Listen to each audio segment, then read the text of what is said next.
Hi, my name is Adam Kennison. As I mentioned before in our first improv speech, my favorite outdoor activity to do is snowboarding. Not only is it my favorite activity to do outside in the winter, but it's probably, I'd have to say, my favorite activity to do of all activities. A lot of people, when they want to learn how to snowboard, think it's going to be a lot harder. Like, if you know how to ski, they think it's going to be a lot harder because you have 2 feet on one board, opposed to having a foot in each board. It's not as hard as you think. It's not as forgiving if you fall because it doesn't pop off, but it's easy to learn because you're just basically steering with 1 foot opposed to 2.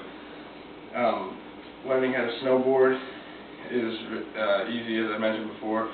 You just have to be able to explain the foot positions, and you have to be able to determine the stance. And once you learn how to snowboard, it's very easy to teach someone else how to as well. There's 2 different foot positions in snowboarding, regular and goofy. Regular is when you go down the hill with your left foot forward, your left foot, and then goofy is when you go down the hill with your right foot forward. And determining how to tell if someone is goofy or regular, you can have them stand, and you push them from behind. Whichever foot they step on to stop them from falling, whichever foot they put forward first, that's the foot they're going to have forward for snowboarding. You can also, you can even close their eyes when they do it. That's even more accurate than just pushing them without them noticing. Different binding angles are very important when you're determining how to set up your board as well. With my board, this is my front foot, my left foot. It's angled more forward in an aggressive style. My back foot's also angled forward. Usually your back binding is completely straight, or if not, just a little angled.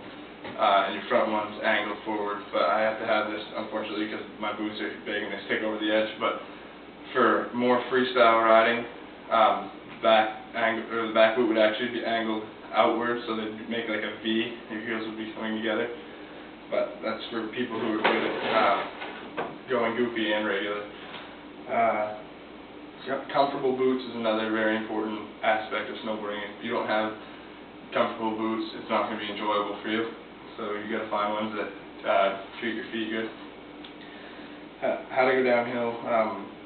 You never want to be on just the flat of your board, like just right here. You always want to be on either your front or your rear edge. Being on the flat means you're out of control, unless you are good at snowboarding, but that's when you're out of control. Steering is with your back foot. Your front foot's more of a guide, and with your back foot, if you want to turn right, you're going to get on your front edge, which is this one right here, and you're going to kick out your back foot and just guide with your front. If you want to go left, you're going to transfer over onto your back edge and kick your right foot, your back foot, whichever foot it is, your left or right, outward. And the transition between your front edge and your back edge, you're going to be on the flat of the board, but not too long to make sure you're out of control. Board sliding is how you stop.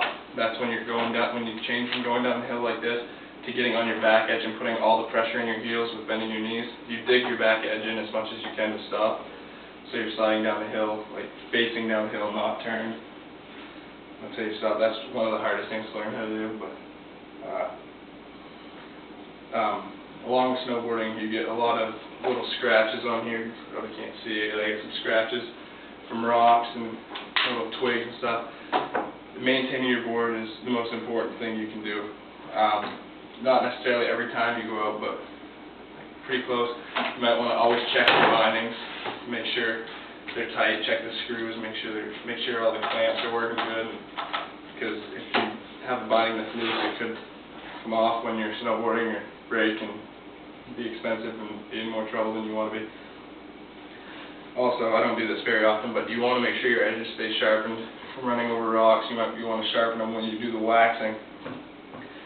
And I wish I had a waxing iron and everything to show you how to do it, but what you do for waxing is you heat up the surface till you can feel it through the other side with the iron, and then you scrape little pieces of snowboarding wax onto it, and you iron down, you make it thick, layered, let it dry till it's cool again, and you take the scraping blade, scrape almost all of it off until so the cracks are filled in, and then you wire brush it down. But you always want to wax it going this way, never across, because you want to do it the way you're going to be going down the hill. There's different types of wax, and they're all usually just colored. Like light blue waxes are for more cold weather. I think black is for like warmer weather, and I don't remember all of them, but I usually stick with like the lighter blue waxes because it can deal with cooler and slightly warmer temperatures. But it's always good to choose the right wax so you go down the hill with your full potential. But that's snowboarding. It's my favorite activity. Thank you.